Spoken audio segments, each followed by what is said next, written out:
Okay, so here we have Galatians 6:15, and the Greek is uta gar perita me te estin uta akrabustia ala kaine katesis.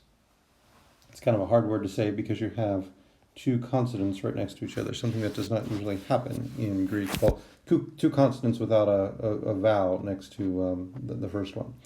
Anyway, how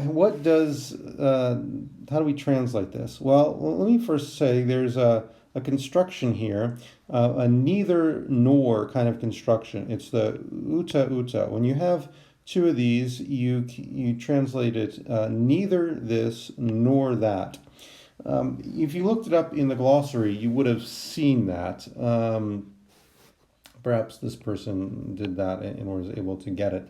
But if not, I'm not too concerned about if you fail to get that neither nor construction because we haven't gotten there yet. But you need to look at your glossary again. So for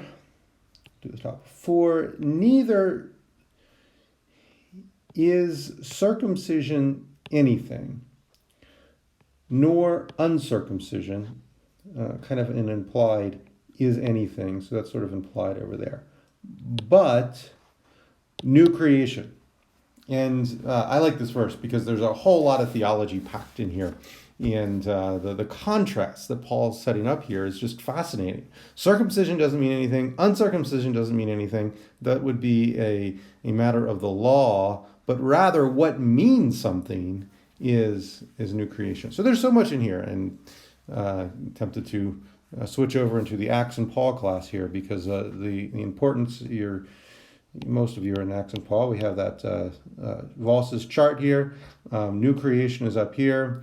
What matters is not the law keeping as a way of advancing yourself up the ladder, because that's not going to work. What would be gain is loss. Rather, what matters is that new creation up here. Anyway, I digress.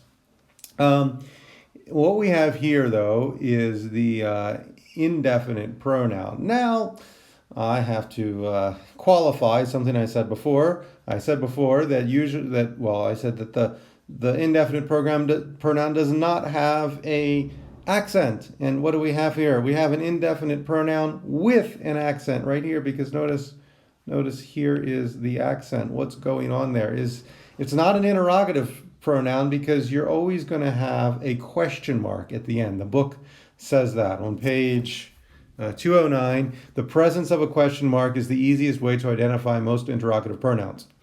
There's no question mark. It's not an interrogative pronoun. It's an indefinite program. But the question is, why does it have the accent? Well, I did say that the accent will, if there is an accent on an indefinite pronoun, it will not be at the beginning of the word, it'll be at the end of the word. And the problem is, t right here is so short that there is no real beginning or end. It's just one simple syllable. So that's actually at the end of the word, even though it would be exactly in the same place it was at the beginning of the word, because the accent is always over the first vowel.